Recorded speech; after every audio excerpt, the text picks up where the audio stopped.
Thank you for joining us on our Made Local series to celebrate the launch of The Soundboat by Judith Vollmer with University of Wisconsin Press and Cemetery Inc. by Mihaela Moscaliuc, published with the University of Pittsburgh Press. Hello, I'm Stephanie Flom, Executive Director of Pittsburgh Arts and Lectures. Welcome. Made Local is presented in partnership with Carnegie Library of Pittsburgh, to whom we are sincerely grateful. Thank you to the University of Pittsburgh Press for presenting this event with us. And thank you to Whitewell Bookstore, who has copies of Mihaela and Judith's books for sale. Just follow the link on our website. In addition to Cemetery Inc., Mihaela Moscaliuc is the author of the poetry collections Immigrant Model and Father Dirt, and the translator of Liliana Ursu's Clay and Star, and Carmelia Leonte's The Hiss of the Viper, editor of Insane Devotion on the writings of Gerald Stern, and co-editor with Michael Waters of Borderlines, Poems of Migration.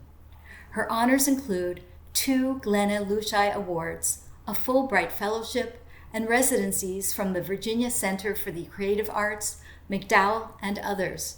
She is the Associate Professor of English at Monmouth University. The Soundboat is Judith Vollmer's 6th collection of poetry, including, most recently, the Apollonia Poems and the Water Books. Her previous books are Reactor, nominated for the National Book Critics Circle Award and featured in the Los Angeles Times Book Review. The Door Open to the Fire, awarded the Cleveland State University Press Poetry Prize and finalist honors for the Patterson Prize, and Level Green, winner of the Brittingham Prize. Judith has received poetry fellowships from the National Endowment for the Arts and the Pennsylvania Council on the Arts, and residencies from the Corporation of Yaddo, the American Academy in Rome, and others.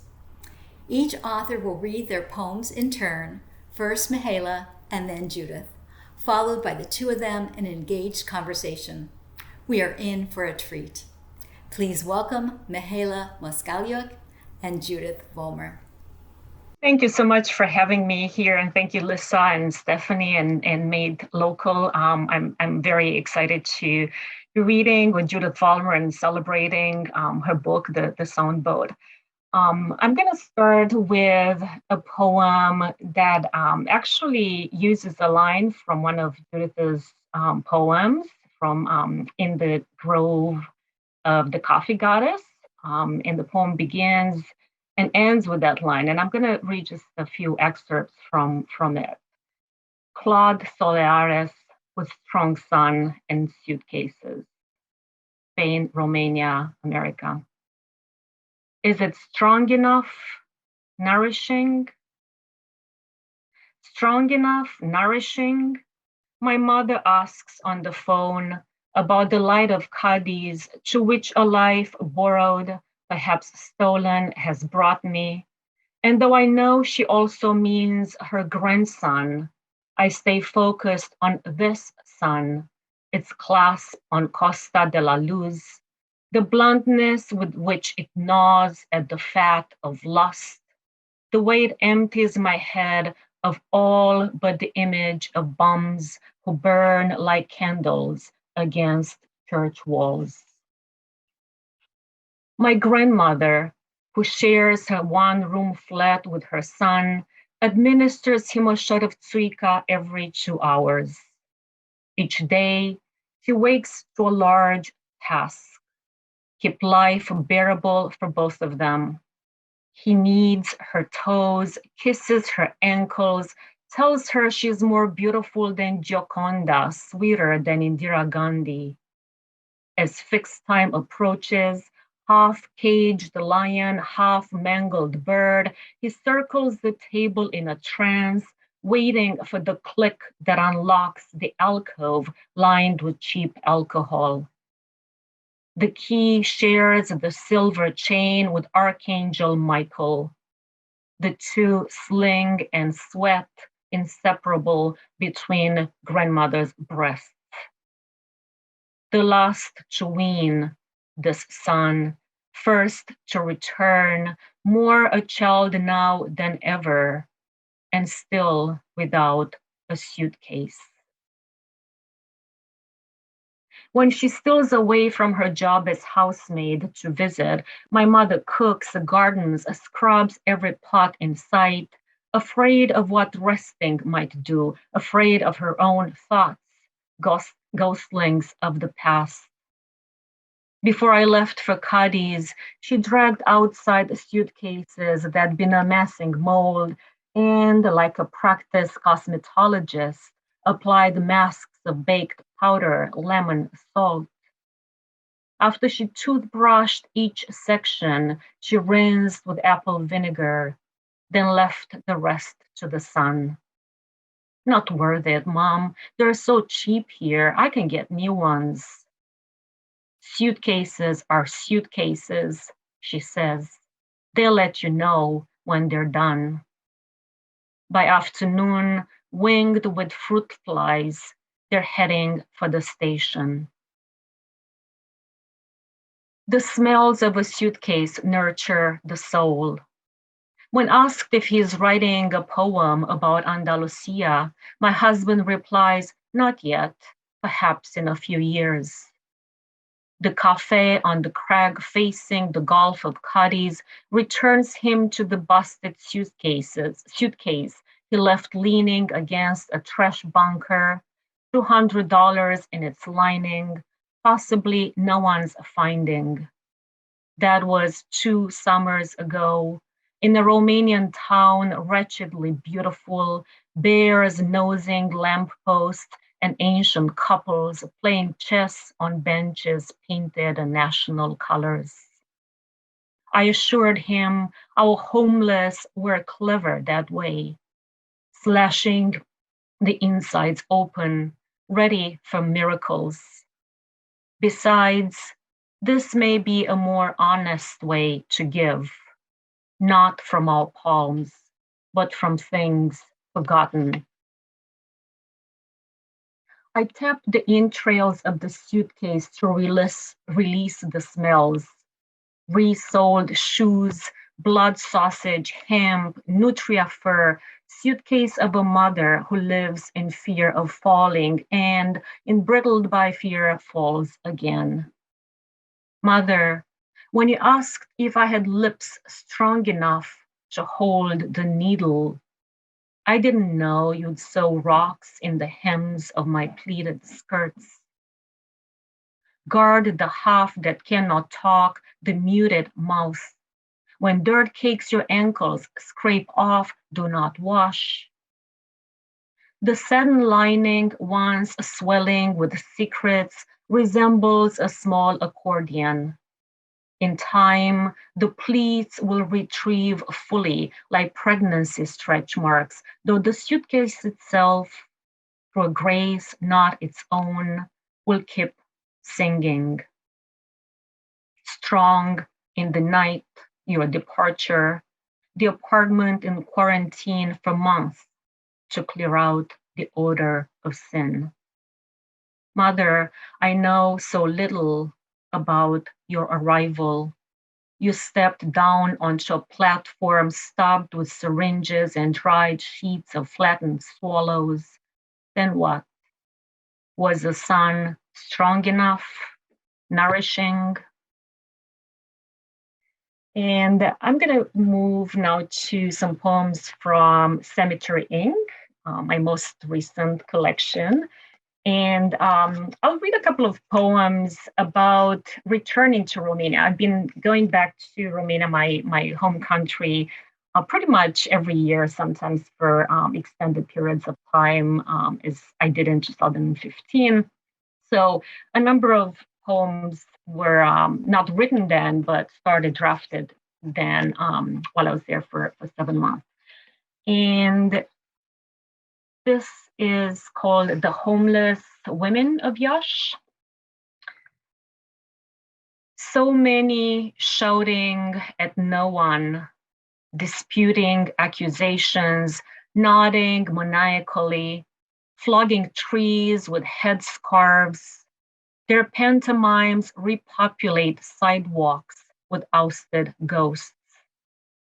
They pose no threat, but we detour cautiously, afraid their siren voices might awaken the penal colony in our rib cage. From the rented window. Iași, Romania, 2015. Across the street, the man urinating against the bus stop fence shakes it like there's no tomorrow. The sound, common enough, turns no head but the drunks who flares into a sputter of obscenities. The lighted man empties pockets, here you go, onto the flattened grass and climbs onto the bus bound to prefab quarters at the crust of town. Coins in fist, the drunk toddles to the liquor stand. The bus stop too has emptied, but for the buckets of peonies, of white peonies, whose owners slouched beneath sloped eaves, spit sunflower shells with the speed of industrial machines. The fence curves parallel to the tram tracks, angled away from my view just enough to disappear the strays bludgeoned there 2 decades ago. The same spring a mouth I'd coveted drew so close I couldn't hear a thing. I should have known then why red and pink peonies sell first, how vendors linger till someone finally arrives to scoop up the profusion of white and head to a fresh grave.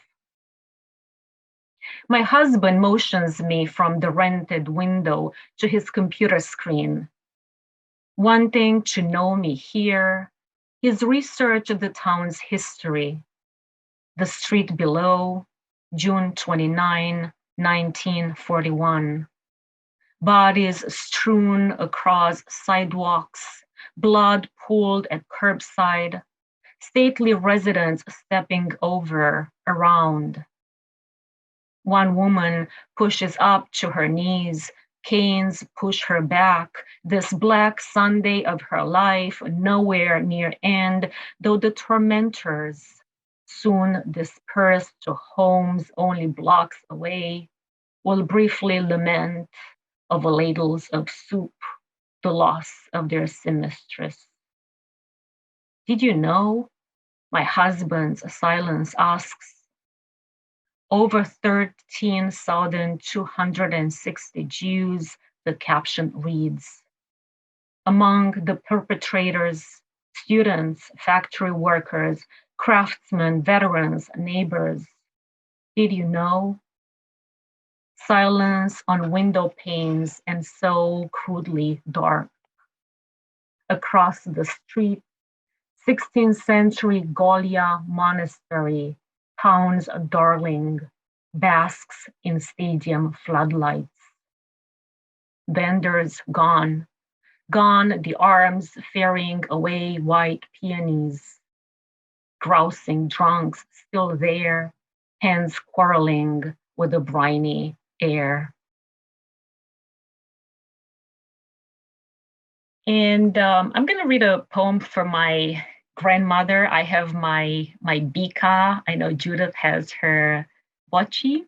And this poem was written a bit more recently. I returned to Romania a few winters ago for my grandmother's funeral. And I need to mention that one of the traditions, and I don't think it's a tradition specific to Romania, is that we have to buy new shoes for our departed, for our dead, to make sure that they're good for the long journey for crossing all the bridges in the afterlife. The fortune teller. She stole the calling as a girl through a peephole into the healer's hut, then practiced on Florica, the cow with eyes like mine.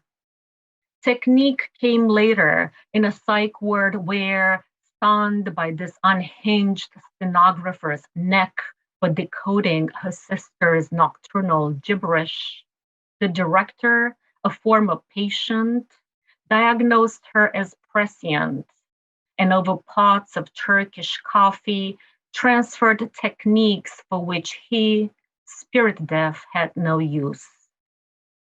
Soon, her one-room flat replaced the town's confessional, its doorbell a 24/7 hope dispenser. Folk want someone to know their troubles so bad, she'd mutter. They're ready to trade their shoes for a bit of listening. I grew unashamed of hearing, accustomed to the blue-black flash of midnight colors. This winter, same age as when she bartered her brokenness, I hold the rattled deck. We passed the dusk of my 46th birthday alone, she and I, in a chapel aglow with the agony of the damned and angels alarmingly poker-faced. My galoshes, damp with transatlantic sweat, cling to the ice-clad floor. Just this one time, I promise myself as I shuffle the cards on her chest, and only to see if the cobbler will be there to resole her shoes. And two more poems, two short poems. Beats, and this poem is from my second collection from Immigrant Model.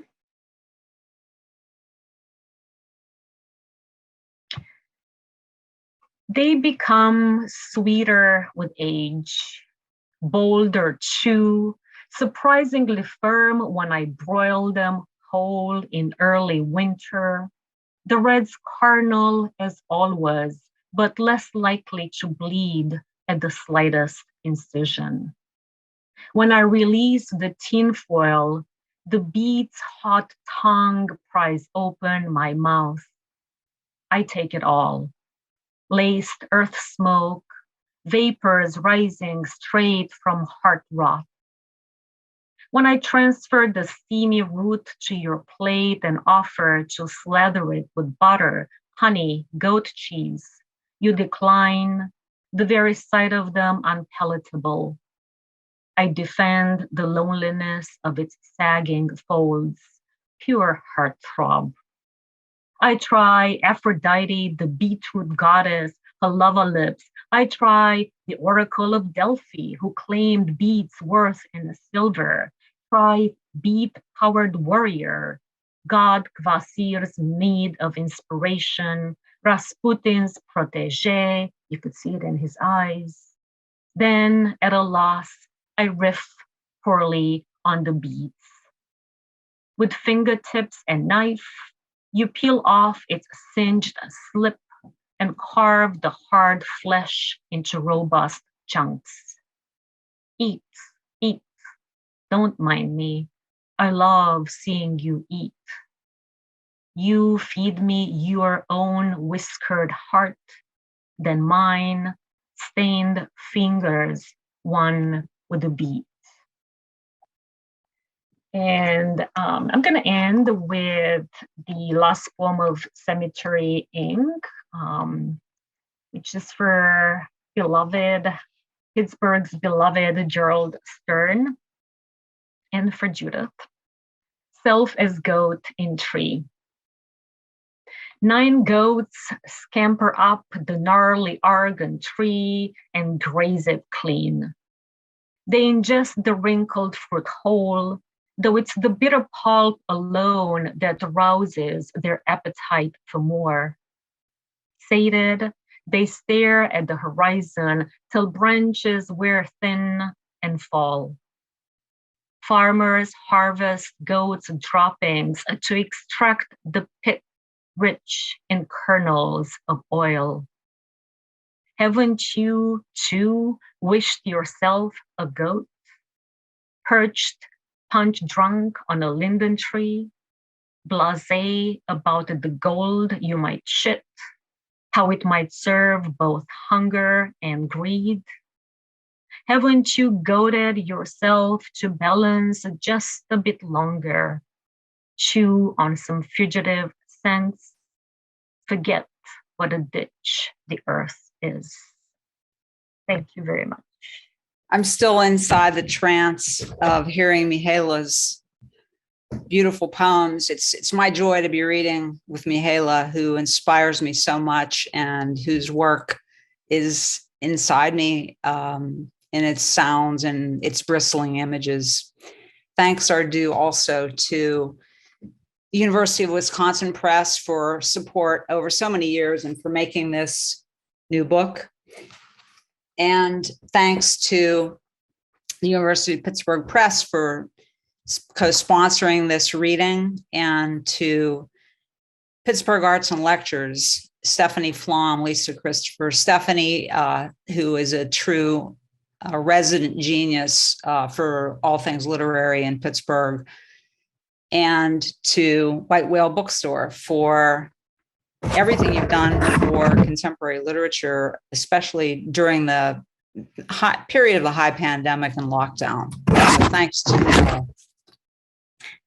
I'm going to be reading a selection of poems across a few books. So I think they move in and out of various locations, not so much geographies, but spaces of concentration or perception. So I'll open with a poem about and to a resident muse for me, Apollonia, mythic grandmother, actual great-grandmother,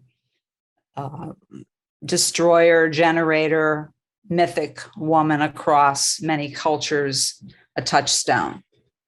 Copper, gold, olives, wine. No one way to be a woman, no one way to be a city, but I know your many cities, whether Greek, Czech, Polish, or Slovenian. I know your copper bracelets, your rivers of destruction. No way to save yourself and no one to save you. AD 249, Alexandria. Bernardino's later portrait, in your right hand a book and colossal pincers to vanquish torturers. In your left, the martyr's palm frond.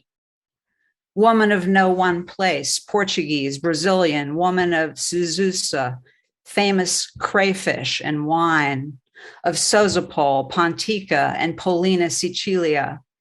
So many places bear your name. You are honored here too. Bowl of olives and oil, glass with a worn gold rim, in this house built on Pennsylvania soil, old earth, many times over, burred and extracted. Pre-lockdown on a cold evening out in the exurbs, it wouldn't have been unusual to see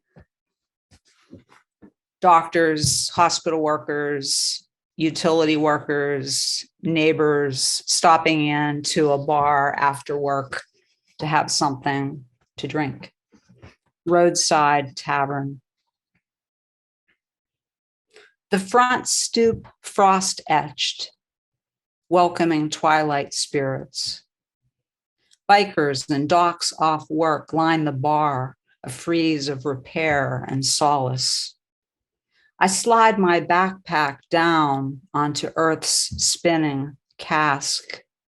The floor lifts, displays its seams, and shines with the 2 or 3 colors, ochre or russet, sienna or slag, the bottom mud of our rivers once yielded for bricks. A poem of old Pittsburgh. In Pittsburgh, I think it's safe to say, we say Carnegie, not Carnegie.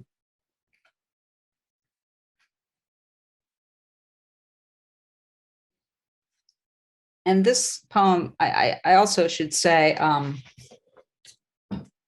keeps Freud and Frank Lloyd Wright together somehow.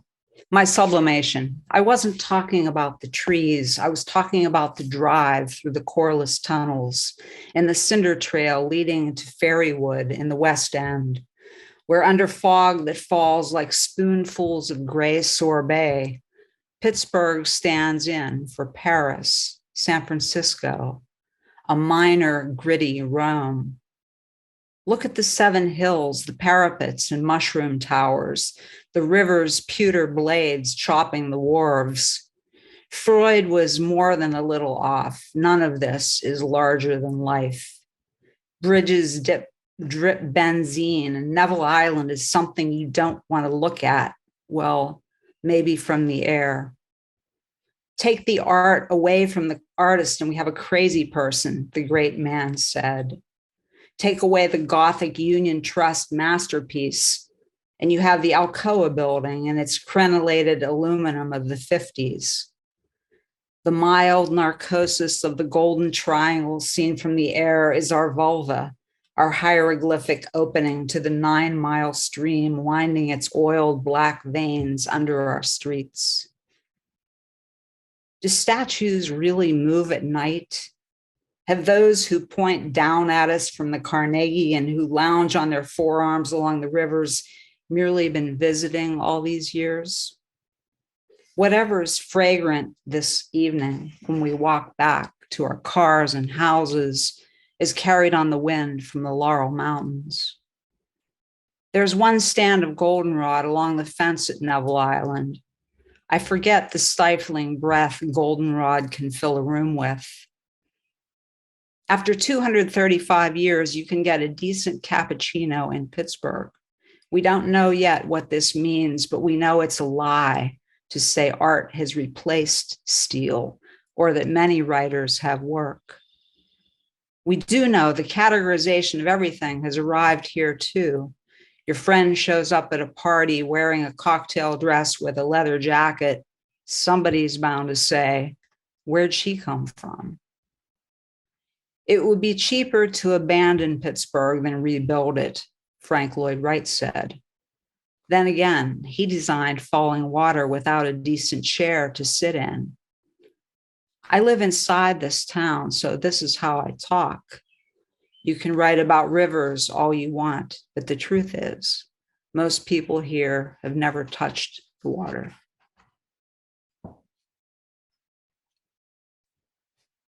I believe in housework or yard work as a kind of release of high emotion. This poem is in part about that. After reading another book of dull poetry, I go out and cut the grass. Thrash blades furiously, obliterate all, stain flagstones green, stagger to hose for cold drink, steaming, also smeared green. 8 minutes done. The fragrance I love, volatiles spewing their delicious distress call. So now I feel sad about my violence. Once pouring leftover paint down the cellar sink, burning plastic, etc. Big prize book in today's mail, so smart, so icy. I ripped the cover off and tossed guts. Usually it is very hard to write a poem, sometimes as much, sometimes far less than Rachel Carson's labor finishing Silent Spring. She who let her grass grow freely up in Springdale, even when neighbors complained. She who concurred with William Douglas, roadside flowers have inalienable rights, who labored to simplify her book while suffering last chemo so the public could read and comprehend it. Smart poets, Thurgood Marshall, after a hard day on the bench, loved to repair to chambers, turn on, unwind to the people's court. My Subaru-sized yard is not a handkerchief of the Lord, 90% turned over for vegetables and flowers. but I take a sec, admire cut velvet heightening the lilies and the bird bath visible 360. Here's a poem for Mihaela, for her bika, my bachi. And I hadn't thought about this much before Mihaela's poem today, this evening, about the shoes. And in this poem, little grandmother speaks first, and she's very scolding and preachy, and it turns out she's carrying a bag of shoes. So the granddaughter is replying, and the conversation alternates. Little grandmother pays an evening visit, rolls down her stockings, and looks around. You want to fix something in this world? Clean your own house first. Me, what's that bag of shoes you're carrying? If you're not wearing them, throw them out. Can't wear shoes of the dead. You have to bury them. I want coffee. Let me get you a shovel. You want to make things neat in your head. Me, I read the papers. Yaskolka, 1915 edition, Zheshov's finest weekly. Fires, money, sickness, fighting there too. Here it's better. Was worst down in Stinkenholla. Sticker Hollow, named for the thorn bushes and hawthorns along the river. Didn't we call them jagger bushes? Did we eat hawthorn berries? In tea, and I found you gooseberries. I made you rosehip for your colds. You put honey in it. Did we eat meat cakes? Payday, when the bosses handed out scrip, he came all the way across the ocean, one man among many, my man. The Poles, the Russians, all the Slavs the same. Who else could take 120 degrees and lift beams and crawl down holes? Slaves, I say the word. One among many, my man. He ran from war, ran from the copper mines, so he could climb down inside Frick's stinking holes. Did you wrap his feet in newspapers in winter? Did we eat sour cream and rye bread? Sour cream I made myself, bread I made. Onions and garlic I snipped for the top. Of course I wrapped his feet. Then I went down and played with the baskets.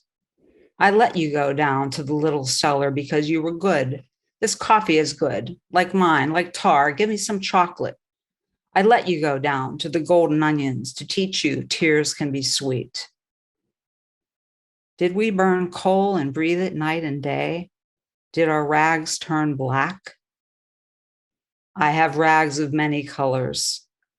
Ivory from bleaching, red and brown from bleedings, green from garden, black from coughing. In the hollow house, I looked down through cracks in the boards and saw yellow water running from the mines. When rains came, yellow water could wash us all away.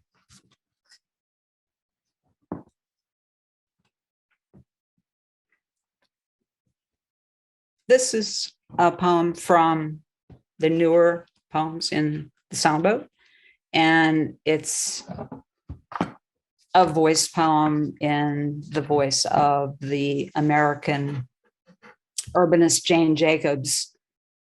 I tried to imagine her as a child, really, and making first thoughts and images of the American city. Young Jane Jacobs. Every August, other children whisper, tonight all the lakes turn upside down. I know that, but no one knows I'm a bird, not a girl. So lifting off 80 feet up, I see rock veins cross under the Lackawanna, people sleeping in coke ovens. School bores me. I am not pretty or handsome and startle with my beak nose, but I read trowel lines on cement, footsteps going to buy milk. I count stripes on awnings, bars on grates, women stuffing bread into sacks, peer inside chimneys and tall windows, take a cold metal drink from the yard hose, save some for the storm cellar doors, sagging like tongues. Now my city is my web. Come September, when the bell rings, I will be late again. Sit on the edge of my bed, one shoe on, head in hand. I'm thinking, figuring something out.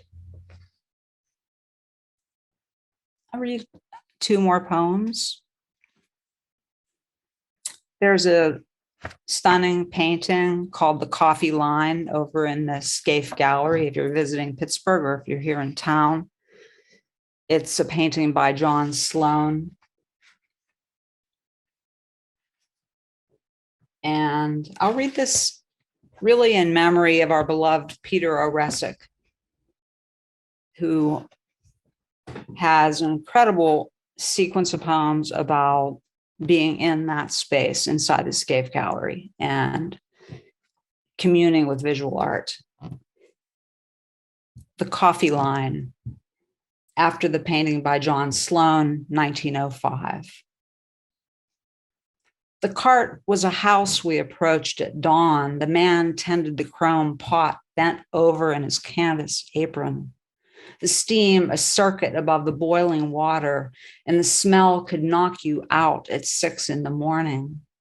Our paper bags softened in the mist, and our lunches sealed in waxed paper held meats and fruit. Second sweetness of the day, but this would be the first. The dark poured into our thermoses. The dark warmed our faces in the first light. The smell, holy smell of the whole oiled and turning world smoked into our nostrils, down onto our tongues. Eyes in our heads watered, ears opened to the sound of pouring from the chrome spout, the falling dark waterfall into the cup. 1 cup now before work, sipping the dark. 2 sugars, 3, help yourself to a 4th. It's payday. The milk warmed if possible. Is that possible? The man bends toward us, hands up the cup, and keeps pouring elixir and frugality, cost and profit. Every morning, the red ring of the single burner on the white stove in the cart can be seen from far away in the black, wet streets we walk. Minds dipped in sky tar, buffed to something ebony and bony and vase-like. We walk toward the wedding ring of night and morning fused, Saturn, ring of the brain's tiny volcanoes, awakening. Inside this season of the summer solstice, I offer you this recipe poem. Those of you who are growing zucchini, have an abundance, don't miss the flower. Flour meal. I slid the sliver of anchovy that holds the sea inside the cube of robiola, and that I slid inside the flower. When I pinched the blossom shut, I kissed it, dipped it in egg, flour, and golden oil, then carried it on the white plate. And when you lifted it to your mouth, did you remember? Every flower is a savant. Only last night, your mother was waiting for you here on the Via Marilena. Remember, you just read that strange novel with that title. And then a word from a stranger brought you to my table, where the jasmine loves to fall onto the dark zucchini. So when I, with my hands, open and fill this orange flower, have I not opened you too? A hungry mouth, which is voice, and your salt, sweet, restless soul. Thank you. Thank you very much. Thank you so much, Judith. That's so beautiful. We have a bit of conversation here. we should include our bikas and vachis. Right. Invite them in. I think they're here. Yeah, we should invite them in. So I have just a couple of questions about the magic of your work. You've lived and worked in so many cities in the US and internationally. And in the poem From a Rented Window, I fix on the eye of the speaker who's gazing out through the eye of the window, the eye of the computer screen, the eye of the husband on the screen. And something starts to happen through the rented window. And I wondered if you could talk about how you see city moving through many of your poems in the way of that ricocheting effect of image. Great. Thank you. Thank you for the insight on the eyes that are at play in this poem. I think it is to a large extent a poem about seeing or re-seeing with new eyes the city in which I had spent my late teens and 20s until I came to the United States at the age of 24. And it's a poem about relearning or learning a horrifying truth and the shame and guilt I felt that having been through my ignorance, complicit in the silence, in the bearing of this shameful page in our history, also in the hypocrisy that was unfolding under my eyes as I was looking out through the many screens, the screen of the window of the computer, with the flooding light of the church as being one of the manifestations of this hypocrisy in a way. And this was mentioned in the poem, but in June, July 1941, over 13 Southern Jewish people were massacred in the city of Yash, often by neighbors with whom they had shared just days before their bread. In a series of they were murdered in a series of pogroms. So the street that I could see from my window and that I had walked hundreds of times in dangerous ignorance, that particular street had been one of the worst sites of destruction, a testament to the terrible cruelty humans were capable of. And I had returned to my city to renew my sense of belonging, and was lent in a way this new lens through which to see it and see myself in relation to this history. So the window is rented in many ways. I mean, this is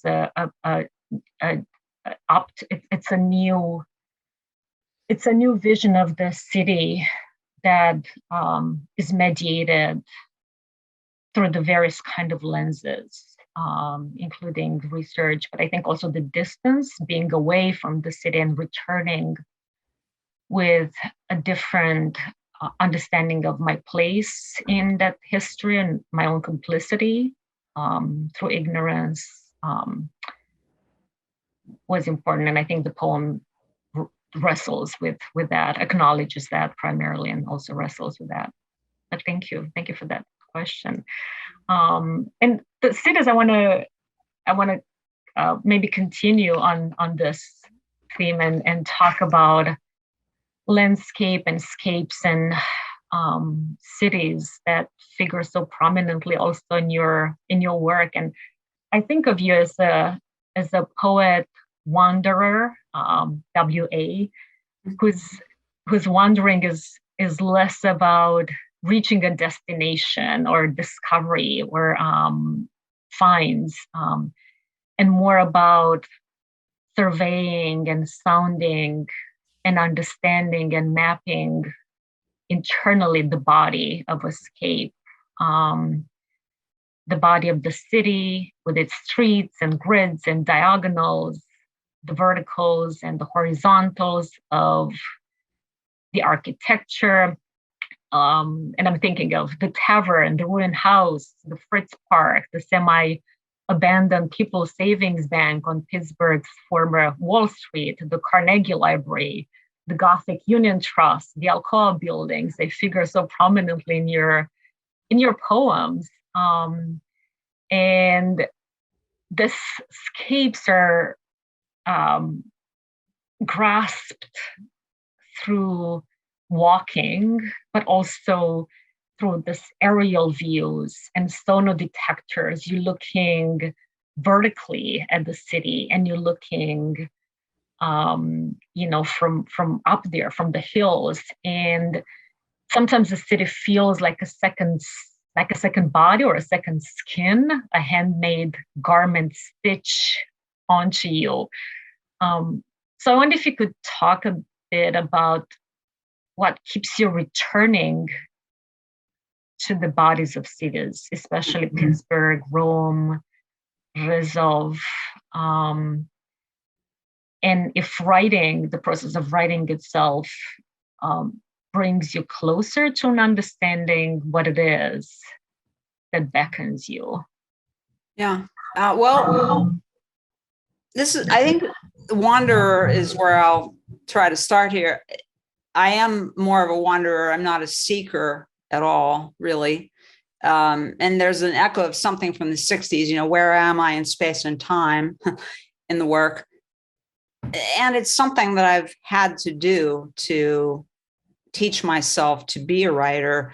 Because I'm a native daughter, I have had to leave, wanted to leave and return and be in Pittsburgh and the surround. And so in that process of moving out, coming back through these other touchstone places, Eastern Europe, Rome, the Eternal City, it's been important for me to figure out common perceptions or common spatial experiences. And Pittsburgh is an ideal petri dish in many ways because it's such a small city. It's the bowl is very intense. And so every day, it's on my mind to look at all the fracturing here. It's a city of vast fracturing in terms of landscape, the beauties of multiple landscapes at work, the three rivers, the nearby woods, the woodlets inside the city, the urban farmers at work in the city. At the same time, Pittsburgh isn't Pittsburgh. It's on Seneca land. It's in Lenape land. It's formed from all the violences of racism and classism that still inform Pittsburgh.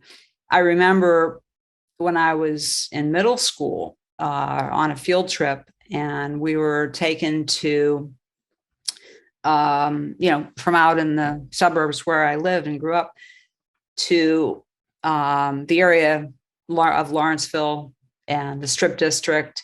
So we're on the southern edge of the Allegheny River. And I remember classmates pointing to not the north side, but neighborhoods slightly east, and saying, that's where the rich people live. And that to me has resonated through my lifetime, that the radical shifts in neighborhoods and boundaries here occur in all kinds of other cities on larger scales, but we see them more acutely, I think, here. So that's my teacher. Pittsburgh is my teacher. And I would say I've assigned other meanings to the ancestral places around Rzeszów and at the Ukrainian border and to Rome. My father worked in northern Italy in the nuclear business for many years. And on the weekends, he would go down to Rome. And to him, it was the earthly paradise made urban. And that stayed with me through my childhood and until the first visit I made there. And I've continued to study and work there. So I don't know. The Wanderer, yes. Mm-hmm. And can you talk a little bit about scale in your work? And you mentioned you just mentioned scale, and I'm thinking also of these lines from your poem for Aaron Chian. I don't know if I might pronounce it. Scale extends us and reins us in. And then later in the poem, find the heart of a city by stepping in. Anything about the function of scale in your approach to the city or to landscape? I'm thinking, because it'll be 90 degrees here today, of my grandmother and her garden, and how she and my grandfather planted their onions and their scallions in a very, very neat row along the tiny sidewalk in the tiny backyard, and how she would hand me a cup of hot coffee on the hottest day. And it was a revivification. And so something about the cup, the onion, the basket of bread, the object is in my, I guess, primer here, so that I'm still studying ways in which the object or the image, not the symbol, but the image radiates out inside the work. And I would throw that back to you with the beet. I mean, the beet is a vegetable. It's red, it's whiskered, it's fragrant, plain but exotic. And it becomes, in the poem, the bloody heart, and the heart of the beloved, and the heart of the lover. So I think we're kin here, trying to move the lyric maybe along with the way the image or the object moves. I guess I could say early on, I was thinking about HD and William Carlos Williams, of course, but also I remember reading in high school Gwendolyn Brooks, The Bean Eaters, and thinking, I know that something about that table. I feel something about the magic inside that commonplace gesture of making, loving, and it all goes back to image. Mm-hmm. So what happens for you then when you come to the image? That is it a discovery before writing, pre-writing, or is it occurring as you're writing the lyrical narrative? It varies. I mean, when I started with beats, and I know we were talking also in our previous exchanges about ekphrastic and expanding this notion of the ekphrastic of poems or writing that responds to art or engages with art, and with the beat. So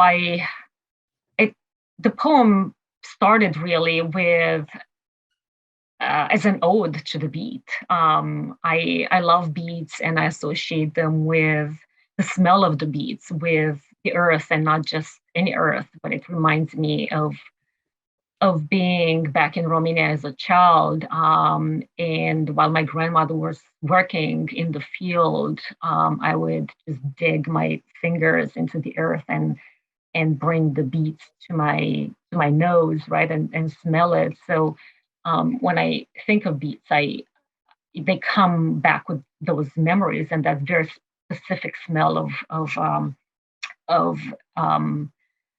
plot of land by the cemetery and that particular earth. but that never made it into the poem.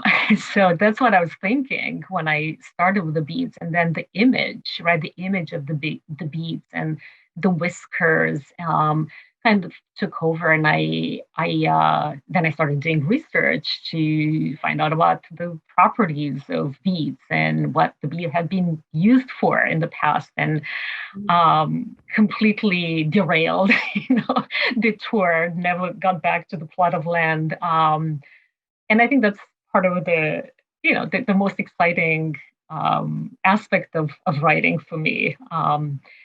And I was thinking also how, sometimes very ordinary objects, like the bead in this poem, I mean, I wouldn't say that that's an ekphrastic poem necessarily, but I am thinking of Peter Barry's definition of the notional or categorization of the ekphrasis as being notional or a reverse ekphrasis, where the object of inspiration is a fictional construct, really. So there is no particular image or painting of a bead that inspired the poem, but the poem creates, via descriptive details and engagement with maybe the cultural significance of the beads, they attempt to turn the bead into a potential art object, right? If you visualize it, so you can create the object through language as a reverse form of ekphrasis. So I like that idea of reversal and derailment. So I love being derailed by poetry and set loose. So what about maybe we can wrap a bit with the magic of reversal or derailment. I want to ask you about ekphrasis as well. Your poems engage, and they have from the beginning, right? I was rereading the Soundboat, over 30 years of work of poems, and you engage in such surprising, such extraordinary ways with the work of so many artists, including John Sloan, and you read a poem, Joan Mitchell, Jasper Jones, Rothko, Frank Lloyd Wright, Louise Bourgeois, but also you extend the ekphrastic mode with your approaches to ordinary objects that are turned into art. And I'm thinking about your prose poem about the bowl, but also the poem about the Etruscan sarcophagus, a lamp, needlework, a mirror. They become the subject of ekphrasis, or they are turned into objects of art through the poem, through the writing, but also the translation, the translational practices in which you engage. And I know you've translated Pavesen, you're translating Quasimodo. So what are for you the most exciting uses of ekphrasis? I think there's no mystery here. For me, I come from a family of makers. My mother was a very skilled embroiderer, as was her mother. And my father was an artisanal engineer who made tools and worked inside nuclear reactors in very complex settings. And one of my brothers is a serious astronomer by vocation. So I think it has something to do with making things and then seeing what happens, trying to follow what happens, as you've described earlier. But I can't answer that question. Do you think of translation as a form of ekphrasis? I don't know. I mean, it's certainly a visual experience of seeing something in the language that causes a physiological response in me and an acute visual response that maybe the process of trying to translate becomes, a visual project as much as a sound project. Great. Thank you. Thank you so much today. Thank you. It's been a terrific honor to read with you and celebrate the Sound Boat. And congratulations on Cemetery Inc. Thank